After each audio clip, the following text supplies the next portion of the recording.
Добрый день, мы из Украины. И я рад приветствовать вас на своем канале.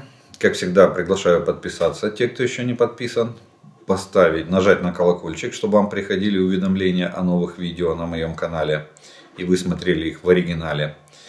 И поставить лайк этому видео, если оно вам понравится, тогда его смогут увидеть как можно больше людей. Ну а мы с вами начинаем очередное видео по оперативной обстановке за прошедшие сутки. И сегодня у нас на календаре 25 февраля, киевское время, 18 часов. Итак, основные усилия противник и дальше сосредотачивает на ведении наступательных действий на Купянском, Лиманском, Бахмутском, Авдеевском и Шахтерском направлениях. За прошедшие сутки наши защитники отбили около 70 атак противника на указанных направлениях. Но надо отметить, что количество атак уменьшилось. Еще 4 дня назад мы с вами говорили о количестве в 100 атак на протяжении суток. Российские оккупанты нанесли 27 авиационных ударов и совершили 75 обстрелов с реактивных систем залпового огня. В очередной раз пострадали города и села и мирные люди. Уровень угрозы ракетных ударов врага остается высоким по всей территории Украины. На Волынском, Полесском, Северском и Слобожанском направлениях оперативная обстановка без существенных изменений. Противник продолжает сохранять военное присутствие вблизи государственной границы Украины, проводит подготовку своих резервов, однако признаков формирования им наступательных группировок не выявлено. И еще раз напомню, что та информация о движении колонн напротив Черниговской области, колонны ушли, но их места отслеживаются, но численность войск там не представляет реальной угрозы для прорыва государственной границы. В то же время в течение суток враг совершил минометные и артиллерийские обстрелы населенных пунктов Черниговской, Сумской области. 23 населенных пункта Харьковской области попали под огневое воздействие противника. Так что на северском направлении обстрелы нашей территории, к сожалению, продолжаются. На Купянском и Лиманском направлениях противник пытался улучшить тактическое положение в районе Масютовки, а также выбить наши подразделения из Серебрянского лесничества.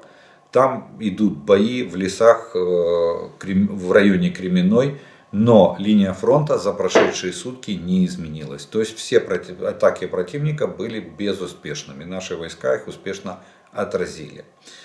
На Бахмутском направлении противник продолжает безуспешно, опять же, атаковать на северном фланге Бахмутского выступа. Тяжелые бои идут в восточной части Бахмута. И враг продолжает вытеснять наши силы к реке. Это в самом городе. Ну, очевидно, рано или поздно все равно это, скорее всего, случится. И мы выйдем за реку и сядем на господствующих высотах, сядем в глухую оборону. Ну, а пока есть возможность, я так понимаю, командование и генеральный штаб оставляют войска в самом городе. Видите, бои идут на восточной части города, и бои идут за южные и северные окраины города Бахмут. На Авдеевском и Шахтерском направлениях оккупантам удалось закрепиться на подступах к Красногоровке, но на подступах только. Продолжаются бои в районе Водянова. Враг пытается закрепиться в центре Марьинки и продолжает давить в сторону Победы. Вот такая вот, к сожалению, да, центр Марьинки — это все, что вот за последнюю неделю удалось продвинуться российским войскам оккупационным. Это до центра Марьинки. В общем, по Донецкому направлению можно сделать следующий вывод. Тяжелая ситуация сохраняется на севере Бахмута и в самом городе. Враг усилил давление на Авдеевку и Марьинку. Там подошли резервы, и российские войска увеличили количество наступающих войск. Плюс подтянулась техника. Растет количество применения техники во вражеских атаках. но объективно это не те результаты, которых ожидало рашистское командование. То есть дата 24 число уже прошла, сегодня 25 февраля, это очередной был дедлайн, когда российские войска должны были взять Бахмут. Вот. Но, к сожалению, технику понемножку подвезли техники и тяжелого вооружения российские войска. На запорожском направлении все без изменений, там идут позиционные бои, перестрелки, обмен огневыми ударами, артиллерией. Под огневое воздействие со стороны российских оккупационных войск попали порядка 20 населенных пунктов. На Херсонском направлении от артиллерийского огня российских оккупантов пострадали 34 населенных пункта вдоль всей линии Днепра. На временно захваченной территории Херсонской области российские захватчики обыскивают дома и изымают лодки и другие плавсредства. Ранее такие действия предпринимались перед уходом из правобережной части Херсонской области для проведения диверсионных действий. Сейчас предугадать, для чего они изымают лодки, очень трудно. Может быть, боятся, что местное население будет помогать вооруженным силам Украины переправляться через Днепр, если будут проводиться какие-либо силовые действия против оккупационных войск на левом берегу. Уничтожив более 80% жилого фонда Мариуполя Донецкой области, враг предлагает жертвам этих бомбардировок получить жилье в новостройках в окрестностях разрушенного города. Впрочем, рассчитывая на то, что вместе с жильем были уничтожены документы, подтверждающие право собственности, оккупанты цинично выдвигают обязательное условие их наличия для получения нового жилья. То есть, когда они бомбили и сносили своей артиллерией Мариуполь с лица земли, их не волновало, успели люди забрать документы или не успели. Сейчас они там развернули какое-то строительство жилых домов на окраине города. И в тех районах они, кстати, сносят дома, не разбирая завалов. И на этом месте строят новые. И вот они предлагают, что принеси документы о жилье. А как человек принесет, если документы, допустим, сгорели? Восстановить эти документы можно только на подконтрольной Украине территории из государственного реестра нерухомого майна. Вот такой вот, вроде как всегда, русские, они с одной стороны вроде стараются делать доброе дело, но это все завуалировано под обыкновенный шантаж и провокацию. Потом появятся решалы, которые будут за взятки это дело все оформлять. И, естественно, они пойдут коммерческие или серые, или черные схемы. В Чеченской Республике Российской Федерации продолжается принудительная мобилизация. Для предупреждения возможного дезертирства мобилизованных с фронта или саботажа 23 февраля этого года на бахмутское направление было дополнительно отправлено до 200 полицейских из полка специального назначения Ахмат. То есть они своими стерегут. Понимаете, да? Если там на этом направлении воюют в основном мобилизованные из Чеченской Республики, значит они туда набирают и соответствующих полицейских. Для того, чтобы они предотвращали случаи дезертирства личного состава. В течение суток подразделения сил обороны уничтожили один ударный вертолет Ми-24 и 4 вражеских беспилотника. Один типа Орлан-10, один типа Зала и 2 типа Ланцет-3. Украинская авиация нанесла 20 ударов по районам сосредоточения личного состава, военной техники оккупантов, а также 2 удара по зенитно-ракетным комплексам на огневой позиции. Наши ракетные войска и артиллерия поразили пункт управления, 2 района сосредоточения живой силы противника и 3 склада боеприпасов. В Черном море ситуация на сегодняшнее утро. В Черном море находится 8 российских кораблей, среди которых надводный ракетный носитель фрегат «Адмирал Макаров», снаряженный 8 ракетами типа «Калибр». Также на аэродромах Шайковка, Приволжский, Сельцы и Оленья это европейская часть Российской Федерации, сосредоточено около 10 самолетов Ту-22М3, это носитель ракеты Х-22, и 3 самолета Ту-95МС. Один самолет Ту-95 может нести до 10 крылатых ракет воздушного базирования типа Х-101, Х-555. Потенциальный суммарный залп этих машин может составить порядка 28 ракет. Возможно, Российская Федерация готовится к массированному ракетному удару. Ну, видите, они пропустили 23-24 число, не было таких массированных ракетных ударов, как мы ожидали.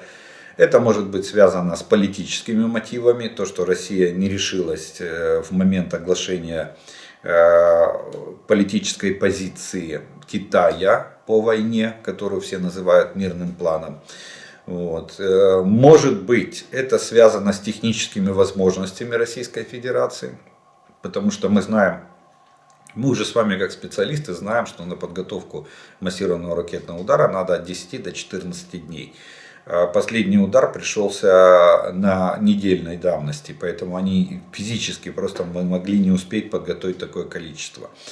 И еще один вариант, который вселяет надежду и в принципе, на мой взгляд, наверное, наиболее правдоподобный, это техническое состояние пусковых установок. Ничто не вечно под Луной, и пусковые установки имеют довольно ограниченное количество, точнее возможностей по пускам ракет. Это может составлять там, порядка 30 пусков ракет можно сделать с одной пусковой установки. В некоторых случаях, когда ракеты контейнерного типа, это может быть до 50 пусков ракет. А дальше надо проводить регламентный ремонт и техническое обслуживание пусковых установок. Кстати, у России это могут быть на комплексах С-300.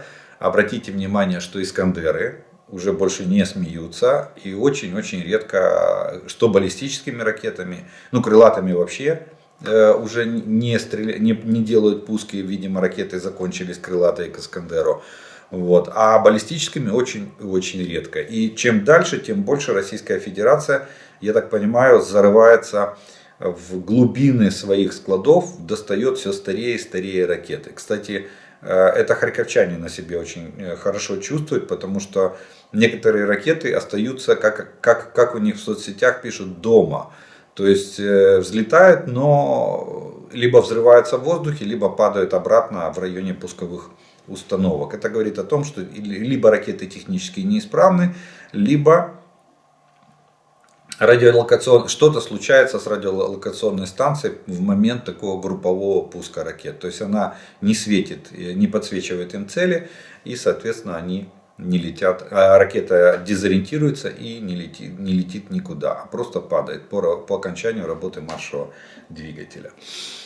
Вот такие вот военные новости произошли у нас с вами на всех оперативных направлениях и на линии фронта от Харькова до Херсона. Ну а теперь поговорим немножко о военно-политических новостях, которые происходят вокруг Украины и внутри нашей страны. И, наверное, начнем мы с того, что воздушные силы Вооруженных сил Украины объявляют набор курсантов для обучения на перспективные зенитные ракетные комплексы типа Ирис-Т, Насамс, Патриот, САМП-Т или Мамба и другие. Я смотрю, очень хорошая тенденция пошла. Наш генеральный штаб предложил, и у нас идет мобилизация на добровольной основе. То есть людей мотивируют. Дело в том, что подразделения противовоздушной обороны Вооруженных сил Украины уже получили на вооружение новые комплексы. Вот те, которые я перечислил, плюс к ним еще можно добавить там такие комплексы ПВО, как Кротайл, Аспид, Эвенджер, Гепард и другие. На очереди Патриот и САМП-Т. Их будет становиться все больше. А потом они полностью заменят старый парк советской техники. Поэтому воздушные силы объявляют набор курсантов в учебные подразделения естественно, это контракт с вооруженными силами. Естественно, это все оплачиваемая работа, это приглашение в профессиональную армию. Поэтому желающие освоить современные противовоздушные комплексы, пожалуйста, могут записываться через центры комплектования Министерств вооруженных сил Украины, могут записываться и обучаться, и в дальнейшем заключать контракты, проходить службу на вот таких современных системах противовоздушной обороны. Далее, Лукашенко. Новости из Белоруссии пришли. Лукашенко планирует посетить Китай и планирует встретиться с Си Цзиньпинь в конце февраля месяца. Причем сегодня 25, в конце февраля, я так понимаю, осталось 3 дня. То есть день на дорогу и 2 дня на встречу. Скорее всего так. Но это очень показательный визит. Дело в том, что Путин не может уговорить Си Цзиньпиня даже на телефонный разговор. Мы знаем, поступает из Кремля или около Кремля сведения о том, что отказывает администрация китайского лидера, отказывает в телефонном разговоре, ссылаясь на занятость. Ну а визит они предложили. Последняя просьба была, вот когда Ван И, это он сейчас секретарь ЦК КПК, Коммунистической партии Китая, а до этого он был главным дипломатом Китая. Так вот, он когда был в Москве после Мюнхенской конференции и обговаривал вопросы вот этого мирного плана Китая, кстати, до посещения Москвы этот документ назывался, точнее интерпретировался и подавался как мирный план со стороны Китая. После посещения Москвы это резко стало просто политической позицией Китая в отношении войны России против Украины. То есть ни о чем не договорились. И так вот, в Москве сказали, что давайте в конце апреля, вот этот Ван И предложил, что в конце апреля Китай готов возобновить разговоры о возможной встрече и визите, точнее, Си Цзиньпинь в Москву. А тут вдруг раз Лукашенко уже с чемоданом в руках стоит у трапа самолета и летит в Китай. Причем целью визита является обсуждение дальнейшего сотрудничества, углубление двухсторонних отношений в торгово-экономической, инвестиционной, гуманитарной и политической сфере. Кроме того, Белоруссия претендует на место в организации ШОС, это Шанхайская организация сотрудничества. А глава МИД Беларуси заявил, что членство в организации является приоритетом на 2023 год. Я вам скажу, что это такое. Лукашенко нашел себе нового хозяина. Вот ответ на все вопросы. Это, кстати, плевок в сторону Путина, причем такой смачный и довольно меткий. Лукашенко демонстративно показывает, что у него есть возможности сменить себе хозяина. И, соответственно, уйти из-под контроля Российской Федерации. Вот такой вот жест доброй воли делает Белоруссия, пытается сделать Белоруссия на глазах у всего международного сообщества. Кстати, Китай с удовольствием возьмет Белоруссию. Во-первых, она маленькая, много инвестировать не надо. Это будет довольно легко экономически и финансово, это раз. Второе, она находится практически в центре европейского континента. И для Китая это мечта создать плацдарм на европейском континенте для входа на европейский рынок. А Белоруссия как раз граничит в том числе и с Европой. Единственное, может быть, недостаток, это то, что Белоруссия внутреннее государство и не имеет выхода к морю. Потому что когда нам предлагалось сделать аналогичный шаг, стать плацдармом Китая для экспансии на европейские рынки, Китай начинал, это, кстати, было при Януковиче, я напомню, что Янукович даже успел съездить в Пекин, и тогда вспомните, какие инвестиционные, Китай обещал там 7 или 8 миллиардов долларов инвестиций, Китай обещал в Ялте построить самый глубоководный порт Черного моря, для того, чтобы туда могли заходить корабли любой тоннажности, особенно контейнеровозы, потому как они собирались везти грузы и товары из Китая в Европу через Украину. Вот сейчас таким анклавом может стать Белоруссия. Единственное, что еще раз повторюсь, что нету выхода к морю. у этой страны.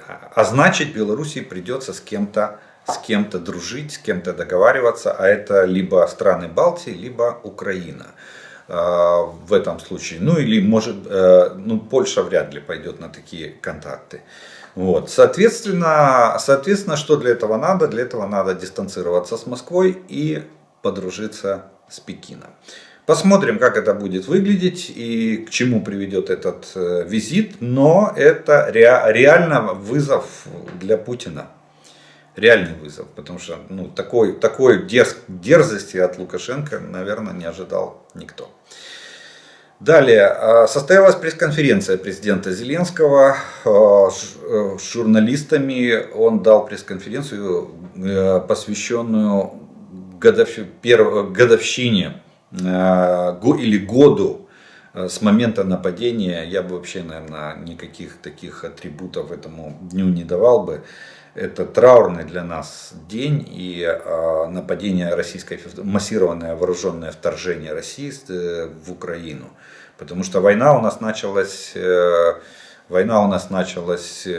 феврале 2014 года, когда произошли события в Крыму.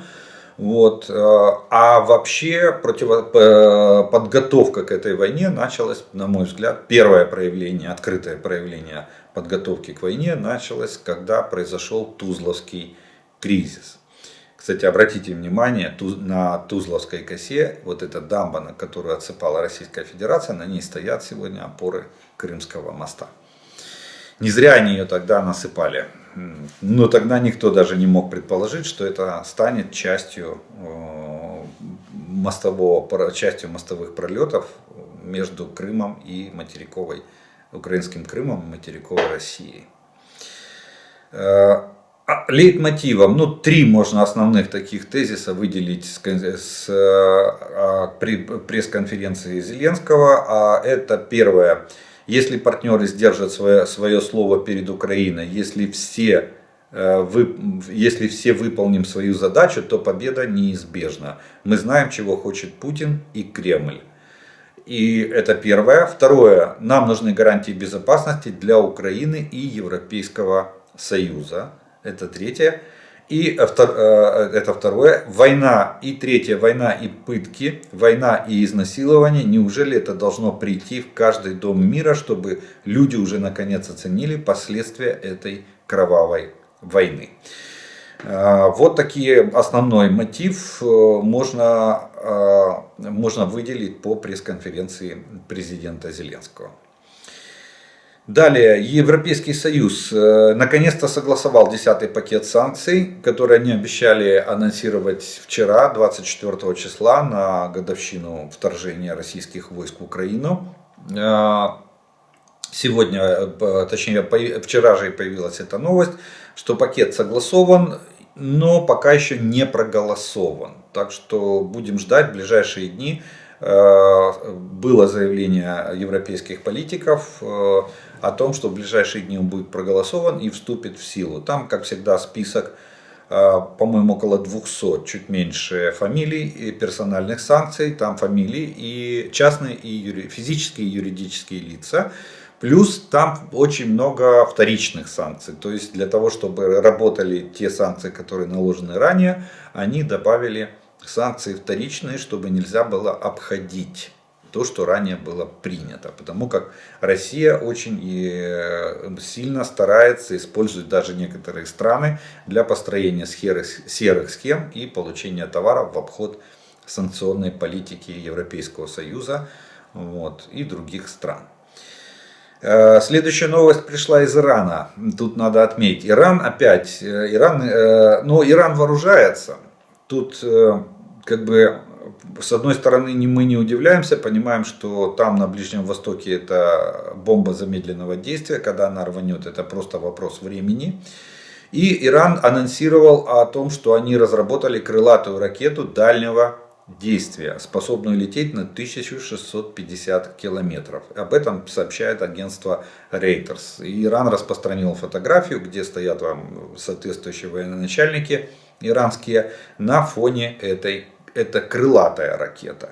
Ну, с крылатыми ракетами сразу же поднимает вопрос, появится ли эта ракета в ближайшее время в составе вооруженных сил Российской Федерации. Думаю, что нет.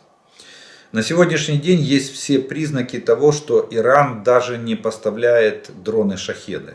Он готов поставлять комплектующие России, чтобы Россия где-то сама тут собирала дроны. И, скорее всего, сделка по дронам будет просто закрыта в рамках тех обязательств, которые она была подписана. То есть 1700, по-моему, было дронов оговорено. Больше 1000 они уже получили. А может быть, она вообще будет отменена. Сделка по ракетам зависла в воздухе. Переговорный процесс перенесен на апрель месяц. И сейчас вот даже анонсирование новой крылатой ракеты.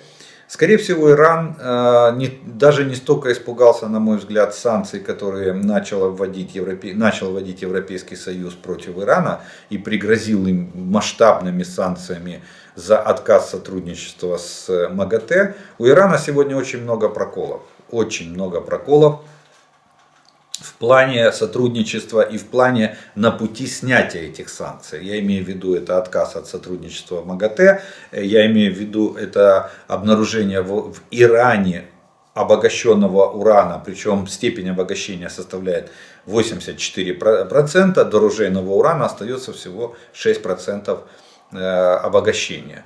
Вот. Ну и плюс трудности, которые возникают в отношениях между странами Ближнего Востока, в том числе и граничащими с Ираном. И, кстати, эксперты из Ближнего Востока, некоторые, ну я бы тоже задал этот вопрос, абсолютно логичный вопрос. Во-первых, ракета только анонсирована, мы не знаем, в какой стадии были ли государственные испытания, летела ли она реально на 1650 километров. То есть вопрос первый, пролетит ли она, может ли она улететь на такую дальность. И вопрос второй, начинка этой ракеты. А она может попасть в цель? Вот так я бы по-простому сформулировал этот вопрос. Какова ее начинка? Имеется в виду электроника внутри этой ракеты.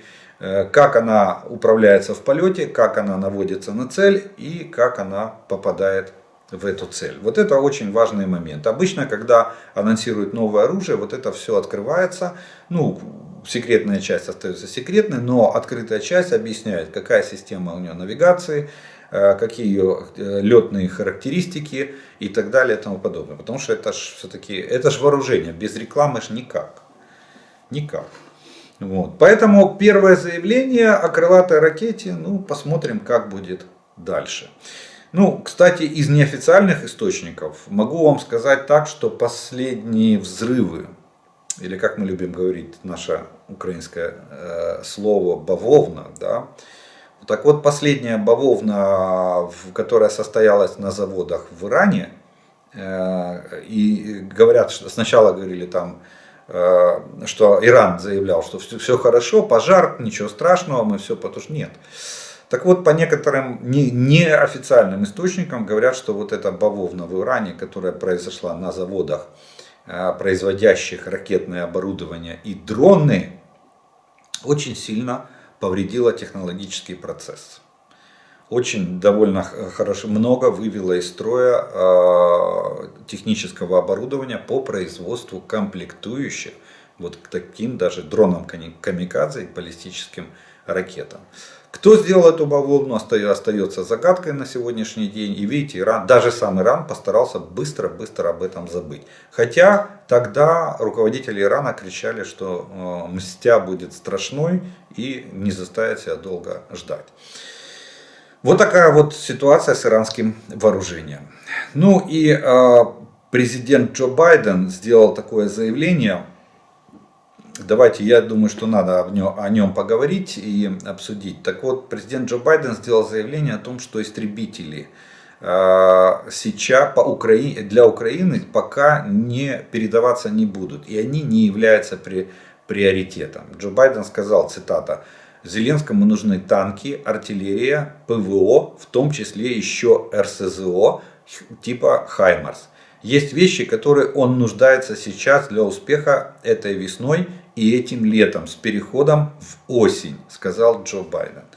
Ну, я так думаю, что с одной стороны, конечно, мы понимаем, что Джо Байден озвучивает такие глобальные курсовые направления. Очень приятно слышать, что нам надо. Раз есть понимание у американского президента, значит мы это все получим. Я имею в виду танки, артиллерия, ПВО, РСЗО и все остальное. Ну, а самолеты, я думаю, что появятся в Украине. Ну, появятся, скорее всего, непосредственно накануне начала контрнаступательных операций вооруженных сил Украины по освобождению наших территорий. Вот. Поэтому не надо сейчас делать скоропалительные выводы о том, что все пропало, самолеты не дают, ракеты не дают и так далее и тому подобное. Все дадут, всему свое время. Не так быстро, как нам бы хотелось, но я думаю, что все мы получим.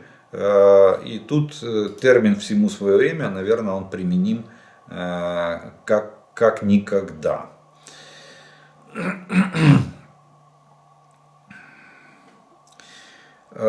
Также, смотрите, еще из новостей надо отметить, это то, что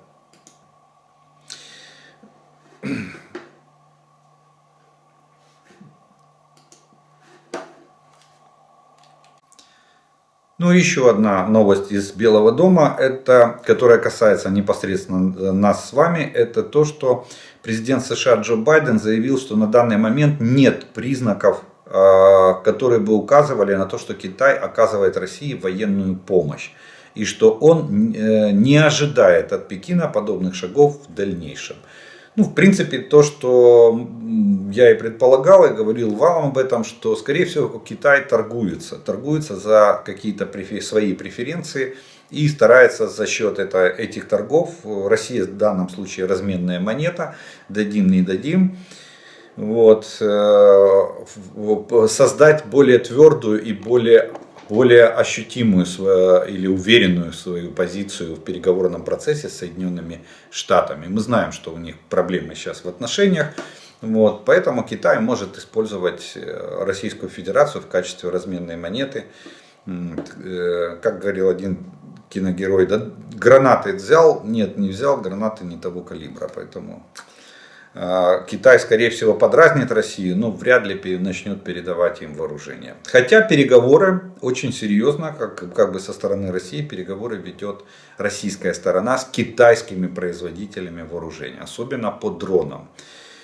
Кстати, это является, опять же, косвенным доказательством того, что Иран перестал передавать дроны, или отказал по какой-либо причине в передаче своих дронов типа Шахед-136 российской стороне. Поэтому российская сторона сегодня ведет усиленные переговоры с китайскими производителями, что либо о поставке самих дронов, либо о поставке комплектующих для сборки этих дронов в Российской Федерации. Но Джо Байден, вот тут большое описание этого всего. Я вам вкратце скажу, что как вывод можно сделать из заявления Джо Байдена, что Соединенные Штаты очень серьезно следят за тем, чтобы Китай не воспользовался вот этой своей лазейкой передачи России какого-либо вооружения. Военно-техническое имущество, может быть, они закроют на это глаза. Каски, фляги, бронежилеты, военная форма, может быть. Хотя тоже не скажу так, чтобы Соединенные Штаты позволили Китаю подрывать их военно-техническую помощь. Вот я бы так это рассматривал. Это аж в пику США будет. США помогает Украине, а тут раз и Китай вдруг начнет помогать Российской Федерации. Нет. Но радует то, что можно сделать вывод, что американская разведка очень серьезно бдит вопрос поставок вооружения со стороны Китая. Джо Байден, кстати, в своем обращении четко сказал, что мы отслеживаем, и что я не думаю, что Китай решится на какие-либо шаги по поставкам вооружений Российской Федерации. Ну что ж, вот на такой оптимистической ноте мы закончим с вами первую часть нашего видео о военной и военно-политической обстановке. Я по традиции делаю паузу, у вас есть время подписаться на мой канал. Не забудьте нажать на колокольчик, чтобы вам приходили уведомления о появлении новых видео на моем канале. А также поставить лайк этому видео, если оно вам нравится, для того, чтобы его могли увидеть как можно больше людей. Ну и через некоторое время мы с вами продолжим.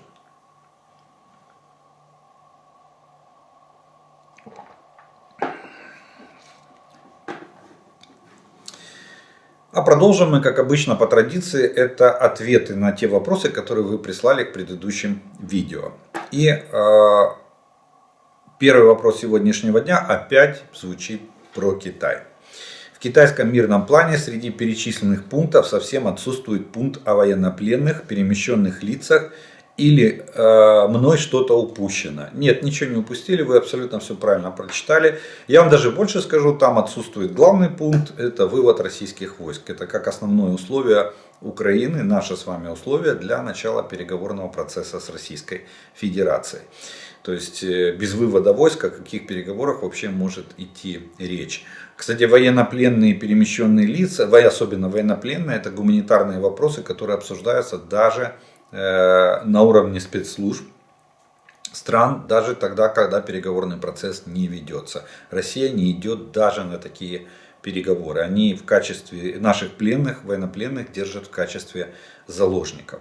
Ну, кстати, надо отметить, вот я уже в военно-политической обстановке сказал, и еще раз тогда повторюсь, что скорее всего Путин не пошел вообще ни на какие уступки, и Китай быстро переформатировал этот документ из мирного плана в политическую позицию Китая.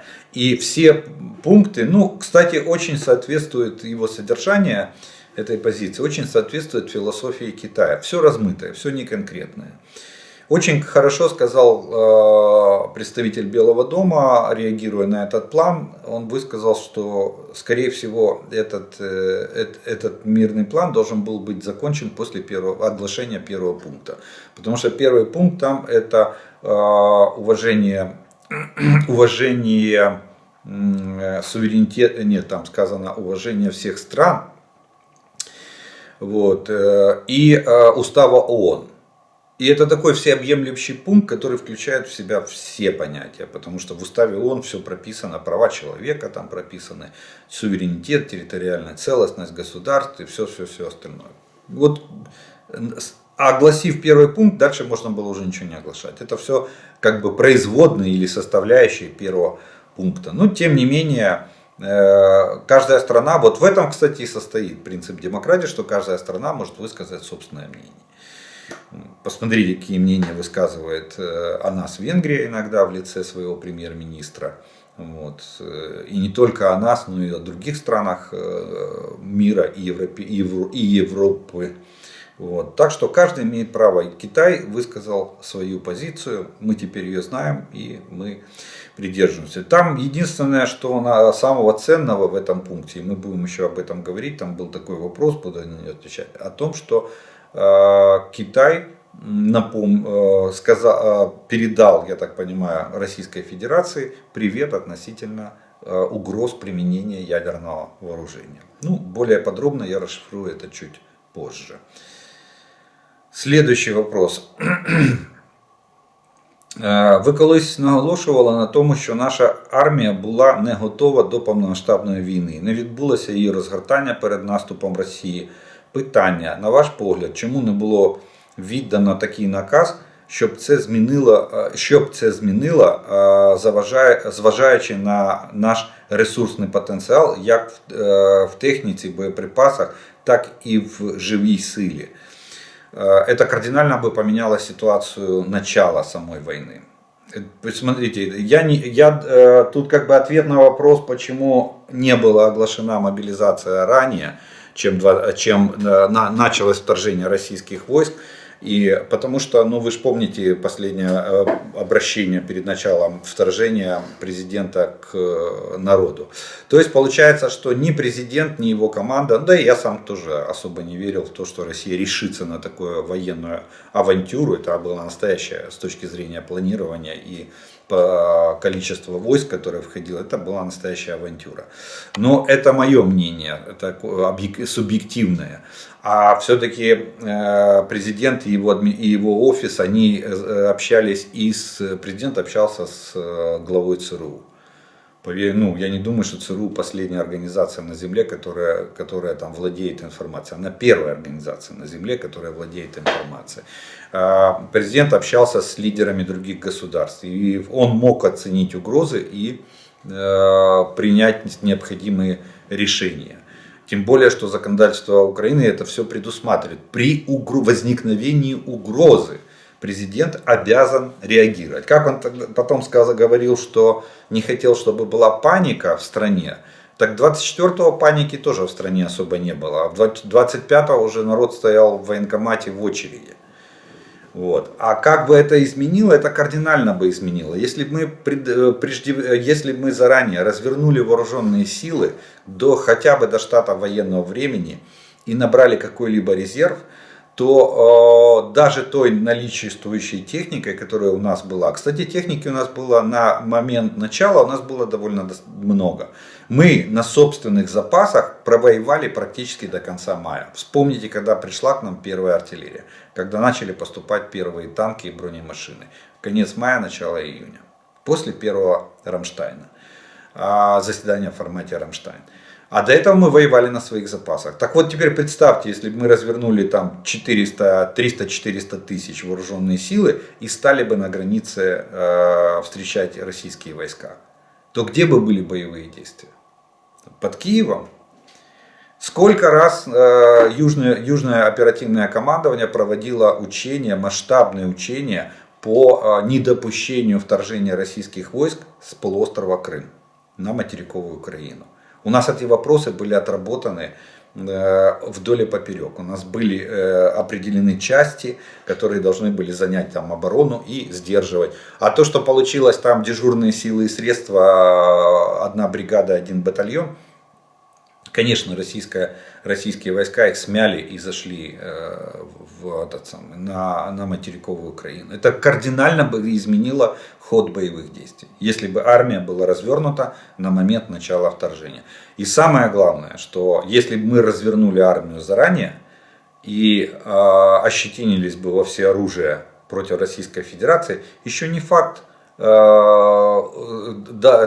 еще не факт, что российские войска вторглись бы в Украину. Имея, допустим, 170-тысячную группировку, растянутую на 1500 или на 2000 километров нашей границы, а они заходили там через Житомирскую область, через Киевскую, Сумскую, Черниговскую, Харьковскую, то есть практически 1000 километров фронта, где они заходили. Плюс юго-восток Украины, то же самое. Плюс Донбасс, линия разграничения Минская 550 километров.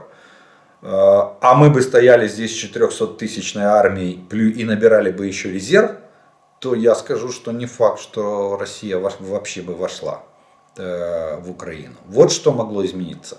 Кардинально могла поменяться картина этой войны. Скажите, пожалуйста, на какое расстояние стреляет американский Б-52? Б-52 стреляет на, по-моему, до 5 километров 20-миллиметровой шестиствольной автоматической пушкой, которая находится в хвостовой части самолета. Кстати, по-моему, с 2004 года, если я не ошибаюсь, на всех Б-52 эти пушки были демонтированы за ненадобностью. Б-52 это стратегический бомбардировщик дальнего радиуса действия. Боевой радиус бомбардировщика составляет более 7000 километров. Это значит, он может на 7000 километров улететь от своей базы, отбомбиться и вернуться обратно. Если брать в один конец перегонку, то бомбардировщику хватает топлива на 16 тысяч километров. Он дозвуковой, у него 8 двигателей, но он берет на борт 31,5 тонну боевой загрузки. А теперь, что входит в эту боевую загрузку? Туда входят различные бомбы и крылатые ракеты. Крылатые ракеты из тех, которые он несет, там есть противокорабельные ракеты, есть ракеты, в основном все ракеты класса воздух-земля. Самая дальняя из них летит на 2700 километров. Крылатая ракета, которую поднимает в воздух стратегический бомбардировщик Б-52. Поэтому он ничем не стреляет. Стрелять в нее нечем. Но ракетно-бомбовая нагрузка, ракету он сбрасывает, бомбы тоже он сбрасывает. Вот такой вот у него широчайший спектр. У него, по-моему, если я не ошибаюсь, у него, по-моему, до десятка есть ядерных зарядов, которые он может нести на себе. Ну, по бомбам там, наверное, арсенал около 20 наименований или номенклатуры различных типов бомб. И порядка где-то 6-7 высокоточных крылатых ракет, которые он может брать на борт. Там, начиная от противокорабельных ракет и заканчивая крылатыми ракетами класса воздух-земля. Вот что такое Б-52. Но самая большая бомбовая нагрузка 31,5 тонна полезного, именно боевой загрузки может брать самолет. Добрый день, у меня вопрос. Могут ли системы Patriot и SAM-T сбить ракету «Кинжал» и успеют ли они это сделать? Думаю, что да. Теоретически да. Дело в том, что и SAM-T, и Patriot, они как раз и предназначены для борьбы с баллистическими ракетами. Ракета «Кинжал», она баллистическая. Она летит по заранее заложенной траектории. Ну, ее называют, она относится к классу крылатых ракет. У нее там и как бы есть оперение и так далее. Но все равно характеристики у нее баллистической ракеты. Она наводится или корректируется на последнем участке траектории при непосредственном захвате цели. А вот как раз Patriot и SAM-T, они предназначены для борьбы с такими ракетами. Судя по тому, что времени хватает. Ну вот, чтобы вы понимали, комплекс Patriot, у него от 8 до 10 секунд реакция на ракету, на появление цели. То есть с момента появления пуска, допустим, ракеты, если засекается в момент пуска ракета «Кинжал», то через 10 секунд уже противоракета идет ей на перехват. Вот вам и ответ на вопрос. Так что вполне возможно, что единственное, что понял, в чем проблема. Проблема в том, что практически это нигде сегодня не опробовалось. Это теоретическое и компьютерное моделирование возможностей одного и второго комплекса. Вполне возможно, что они с появлением «Кинжала» они моделировали этот вариант. Но я вам скажу так, что на сегодняшний день, судя по тому, что Российская Федерация держит носители ракеты «Кинжал» в Белоруссии, и оттуда пуски ракет, слава богу, уже сколько месяцев не осуществляется, то я не думаю, что Российская Федерация в ближайшее время будет готова применять эти кинжалы. Тем более, что говорилось, что этих кинжалов в металле очень и очень мало. Там буквально достаточно будет пальцев 2 рук для того, чтобы пересчитать, сколько этих ракет есть в арсенале. А с их испытаниями как-то так тоже мы не знаем окончательно, нет информации о том, что они были в полном объеме завершены, и что то, что она принята на вооружение, это еще не говорит о том, что эта ракета безупречная и каждый следующий пуск будет гарантированно успешным. Может быть, кстати, и поэтому Россия и не особо их применяет, а постоянно трепет нам нервы тем, что держит эти МиГ-31МК в мочулищах в Белоруссии и постоянно поднимая их в воздух, заставляет нас объявлять воздушную тревогу по всей территории Украины. Добрый день. Зеленский во время вчерашней пресс-конференции заявил, что мы договорились с Великобританией о поставках дальнобойных ракет. Все говорят, что это могут быть Storm Shadow, а есть ли у Великобритании другие дальнобойные ракеты, кроме Storm Shadow, которые она могла бы нам пообещать. Смотрите, ракетный арсенал у стран НАТО на сегодняшний день довольно бедный. Объясню почему. Потому что на сегодняшний день, только несколько лет назад прекратил действие договор о нераспространении ракет средней и малой дальности. И в принципе они планировали свои ракетные системы в основном основываясь на том, что есть. Запад, он более прагматичный в вооружениях. Это Советский Союз и Россия от него переняла, что надо создать 20 типов ракет, чтобы запугать весь мир. Они стараются все унифицировать, особенно в рамках стран-членов НАТО. И в принципе самой основной ракетой это была ракета Атакмс комплекса МЛРС, реактивной системы залпового огня типа Хаймарс или типа М270. Это самый распространенный вариант этого комплекса. Я вам рассказывал, Хаймарс уже появился после войны «Буря в пустыне», когда они поняли, что нужен более легкий вариант, более мобильный вариант МЛРС для ведения маневренных войн. Поэтому появился Хаймарс. Это уменьшенная копия М270, будем так говорить, и колесная, на колесной базе. Вот. И для них этой ракеты было вполне достаточно. Сейчас, когда действие договора прекратилось, вот Соединенные Штаты разрабатывают программу увеличения дальности ракеты Атакмс до 500 километров, а может быть, предполагается, что и до 1000 километров. Но они, видите, они не кидаются, вот как Россия бросилась и с нуля начала вот создавать комплекс Искандер, да. Они отказались от советского Р-300 Скада, да, он был основным, и начали создавать Искандер с нуля. Вот. Ну, у нас практически комплекс создан, у нас есть школа и конструкторское бюро, которое может нам создать отечественный комплекс. Он, в принципе, будем говорить так, что он у нас есть, но мы не являемся его там правообладателем. Я имею в виду Гром. И там тоже ракету можно увеличивать 300, 500, 1000 километров или больше. Вот. В Британии сейчас работает программа, они сейчас проводят программу Strike Missile, Precision Strike Missile, ракету, которая будет лететь на 500, а может быть и на 1000 километров. И опять же эта ракета будет приспособлена к пускам с МЛРС М270, то есть или Хаймарс. У них одинаковый пакет, там разницы нет, они применяют одинаковые боеприпасы. Вот это то, что есть. Есть у них противокорабельные ракеты Гарпун, мы, кстати, и с них очень хорошо знакомы. Она у нас стоит на боевом дежурстве, охраняет акваторию, северо-западную часть Черного моря. Кстати, благодаря этим гарпунам российские корабли не подходят. И мы разбомбили еще и вот эти морские платформы, на которых стояли средства разведки и ПВО российских войск и обеспечивали присутствие Черноморского флота у нашего побережья Николаевской, Одесской, там, Херсонской областей и так далее.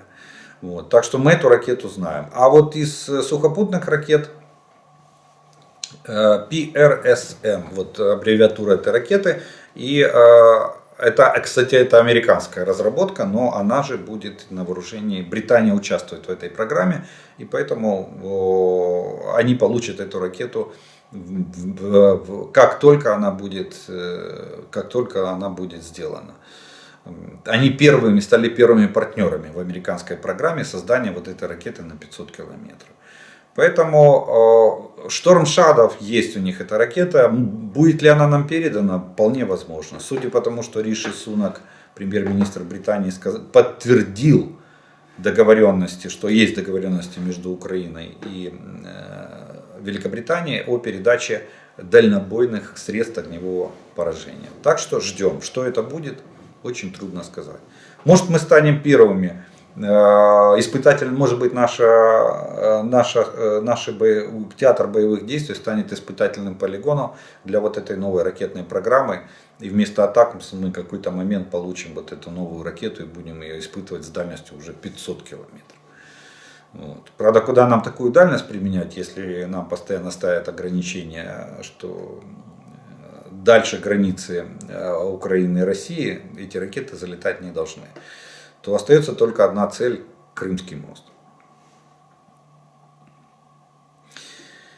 Хотелось бы узнать, как вы считаете, что насчет российских пленных летчиков? Они тоже подлежат обмену? Не хотелось бы, чтобы они опять сели в самолеты? Нет, летчики не должны подлежать обмену. Они считаются военными преступниками и их не меняют. Единственное, насколько я понимаю, что у нас просто была безвыходная ситуация, и мы этих летчиков поменяли на наших военнослужащих, потому что на других условиях Россия не соглашалась идти на обмен. Ну, поверьте, все их военные преступления задокументированы, все показания с них сняты нашими спецслужбами. Вот. И ну, если они повторно сядут за штурвал самолетов, то они просто усугубят свое положение и увеличат свой срок уголовной ответственности, которая на них будет возложена. Вот. Но, и, кстати, обмен летчиков был, по-моему, только в первые месяцы войны, когда вот были первые обмены пленных. Далее информация о том, что мы передаем. Кстати, далее и летчиков-то особо не было. В основном все гибнут, потому что у нас средства ПВО появились те, которые реально сбивают самолет, так что летчик не успевает катапультироваться. У них, кстати, в этом огромная проблема. Они там курсантов повыпускали, поприсваивали их звание офицеров, а теперь они там и летают как попало, а мы их потихонечку сбиваем. Почти каждый день в сводке у нас есть сбитие российских самолетов.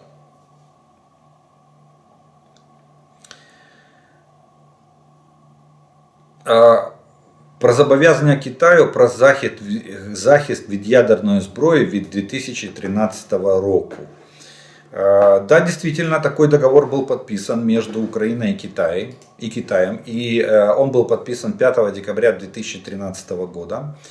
О том, что Китай берет на себя обязательство обезопасить, не применять против Украины ядерное вооружение и не угрожать применением ядерного оружия безъядерной Украине. А также Китай обещает оказать Украине гарантии ядерной безопасности, если Украина подвергнется вторжению с применением ядерного оружия или будет находиться под угрозой ядерного вторжения.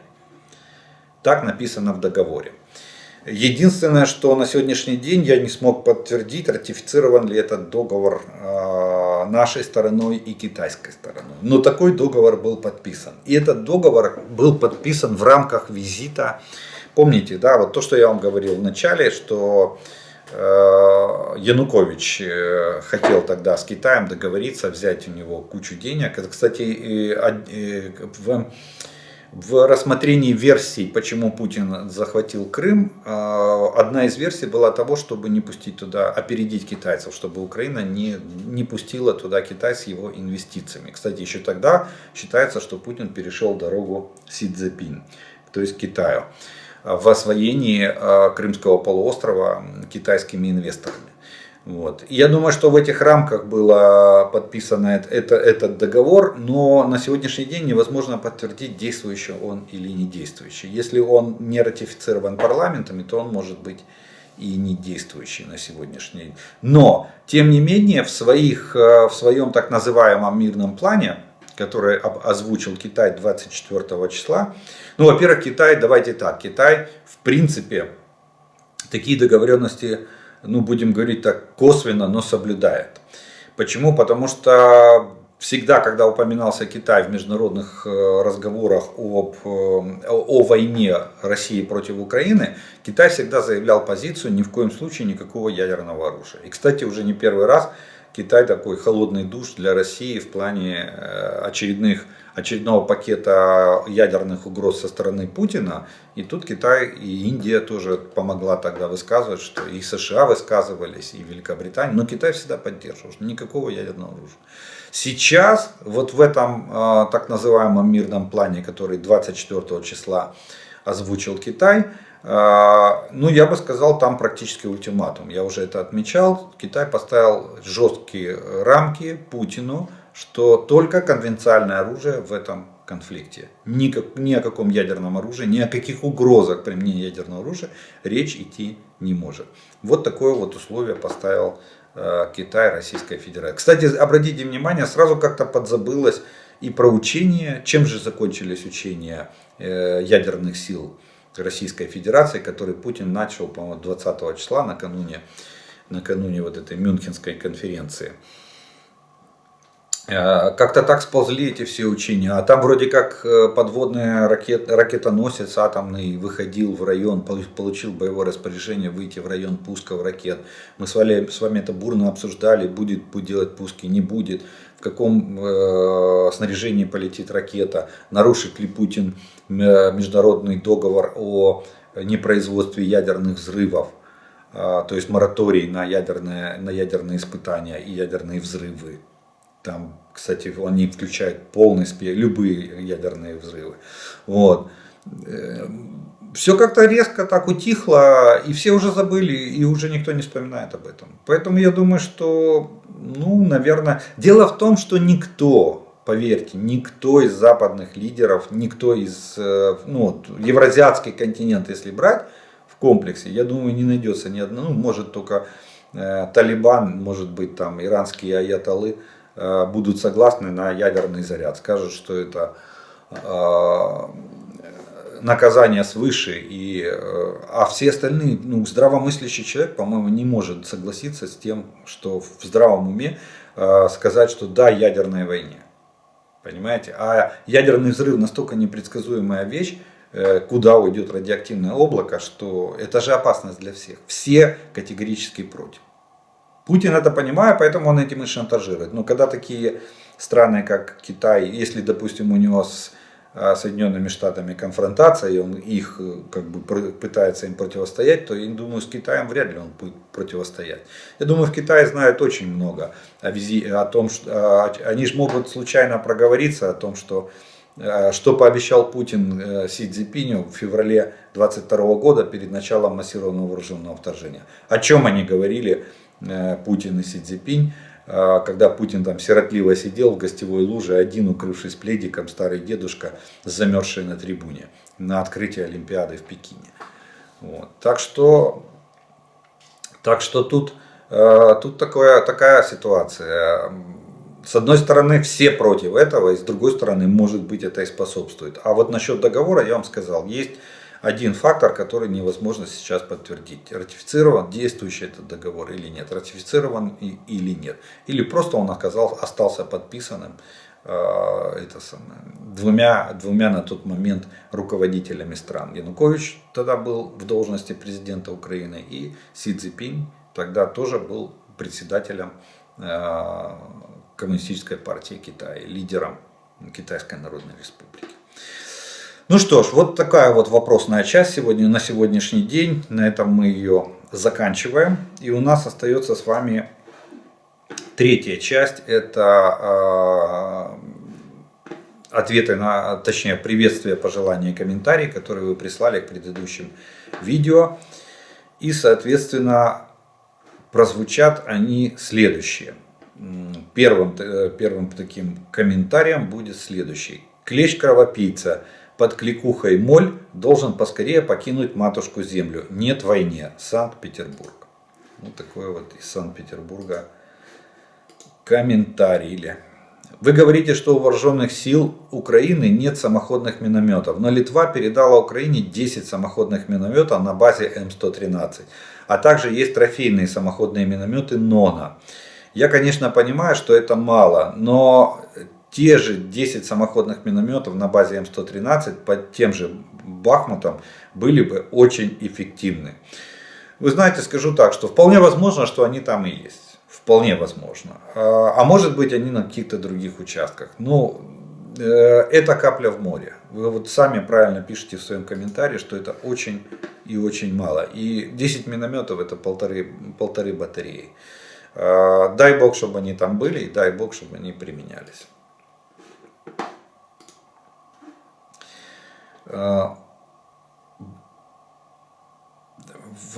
Был в супермаркете, была объявлена воздушная тревога. Спустя короткое время выбежала администратор и с радостью информболельщика сообщила: 7 ракет было запущено с Белгорода, все 7 ракет упали в Белгороде. Уже ракеты отказываются участвовать в войне, а они оперативно-тактические. А орки все лезут и лезут.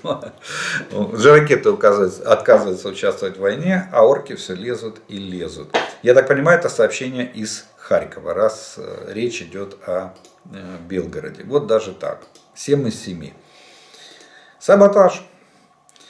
С 2014 года не смотрю зомбоящик, так как не верю ни единому слову. А первый день этой войны помню, волосы встали дыбом, ужас и полная моя беспомощность. Мне 76 лет, победа украинскому народу над агрессором.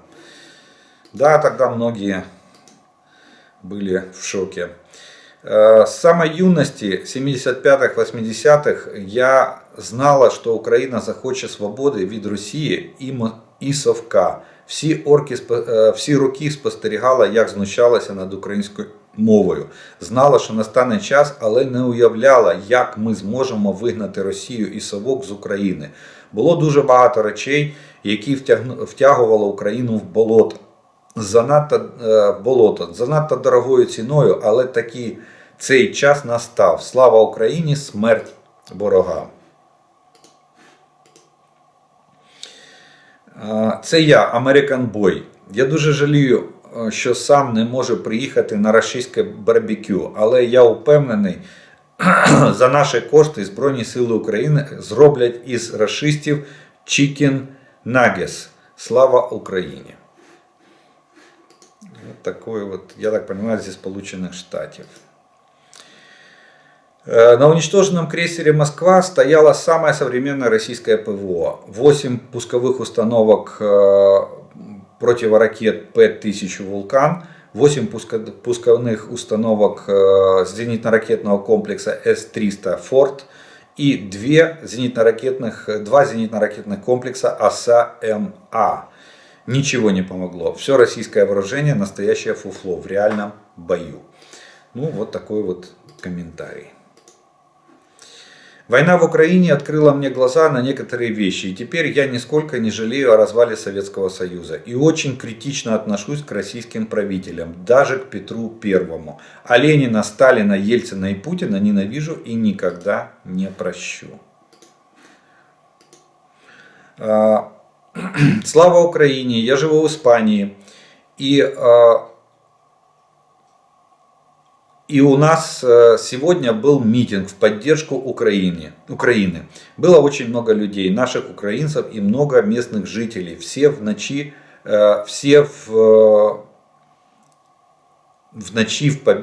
все верят в победу Украины. Слава нашим героям, смерть врагу.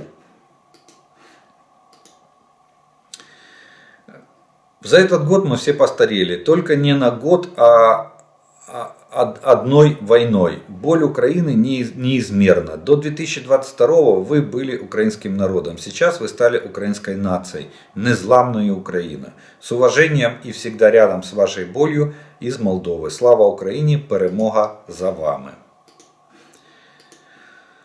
Это был год, когда Украина не проиграла. Впереди год, когда Украина победит. Дальний Восток, согласен с вами, Дальний Восток из-за задержания Фургала поддерживает Украину, а не Путина. Это мы про ситуацию на дальньовосточних рубежах Росії. Це був важкий рік, для кожного по-різному, але для всіх важким. Були перемоги, як от битва за Київ, Харків, Харківська операція, Херсон, за багато іншого, але були і поразки, Маріуполь, Северодонецьк. Проте на поразках теж навчаються, а ми, як нація, вміємо вчитися. Найголовніше досягнення, звичайно, полягає в тому, що Україна та українська нація вижили, зібралися і дали бій божевільному ведмедеві, і добре дали йому по морді. Україна довела і показала, що Росію не треба боятися і боротися з нею можна. Що Друга армія світу в лапках – це лише пропагандистське гасло, а насправді це армія дегенератів, убивць та зеків. 2023 року теж буде непростим роком. Не знаю, чи буде він переможним роком. Хотілося б, звичайно, але подивимось. У будь-якому випадку, поки наша нація разом і за підтримки всього цивілізованого світу ми вб'ємо цього ведмедя, а шкуру його виставлено в музеї перемоги. Слава Україні! Такий вот комментарий. Год назад Россия подписала себе приговор, и теперь Украина при поддержке всего цивилизованного мира приводит его в исполнение. Такая аналогия. Уже год как народ и вооруженные силы Украины ведут успешную борьбу против россиян. И за этот год Запад стал реалистичнее оценивать возможности второй армии мира, в кавычках. Например, сегодня над Таллином пролетали стратегические бомбардировщики Б-52. Мы сегодня о них и говорили. Хорошая машина. Здравствуйте. Сегодня 24 февраля. Моя племянница, киевлянка, написала в Фейсбуке, что очень тяжело дался этот год для Украины. И что у каждого своя тяжелая история. Но она очень рада, что до сих пор живет в свободной стране и благодарит всех, кто помогает выстоять Украине. Благодарна всем странам, всем защитникам, всем медикам, всем волонтерам и всем тем, кто любит Украину и переживает за нее. Спасибо, что живу. Слава Украине!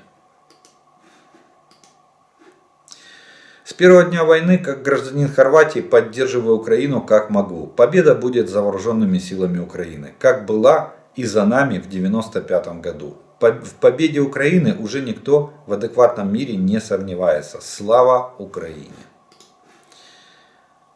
Так. Я живу в Австралии, и мое утро начинается с ваших видео. Моя семья в Украине. Вчера мне сообщили о гибели моего племянника Димы на передовой. Он был родом из Житомира. Боль невыносимая, слезы и горе. Я знаю его с рождения, говорила с ним в конце января, а сейчас его нет. Все, осталось 2 дочки, так больно. И нас таких семей тысячи. За что? Проклинаю Россию. Больше ничего, эту страну, как бешеного зверя в клетку, а лучше в землю и бетоном сверху. Вот такой вот крик души из Австралии, с другой стороны планеты. Проклятой войне, верю, желаю и хочу только победы Украине. Родилась я в России, и многие за вас, украинцы, и простите нас, те, кто родились в России и не смогли убрать эту кровожадную моль из правительства нашей страны. Китай орієнтується переважно на себе. Думаю, що в геополітиці Китай теж непогано орієнтується, але нікому про це не скаже. Тут я с вами полностью согласен. Китай — это очень хитрая страна. Язык дан Китаю, как было написано, язык дан для того, чтобы не озвучивать мысли. Ну что ж, вот на этой оптимистичной ноте мы с вами закончим сегодняшнее видео. Я благодарю вас за ваше внимание, что вы досмотрели до этого момента. Еще раз приглашаю, подпишитесь на мой канал, нажмите на колокольчик, чтобы вам приходили уведомления, и смотрите видео в оригинале. Огромное спасибо спонсорам и тем, кто поддерживает мой канал. Благодаря вашей помощи и поддержке у меня есть возможность записывать эти видео и доносить до вас эту інформацію. Ну а ми з вами продовжуємо вірити Збройним силам України. Перемога за нами. Слава Україні!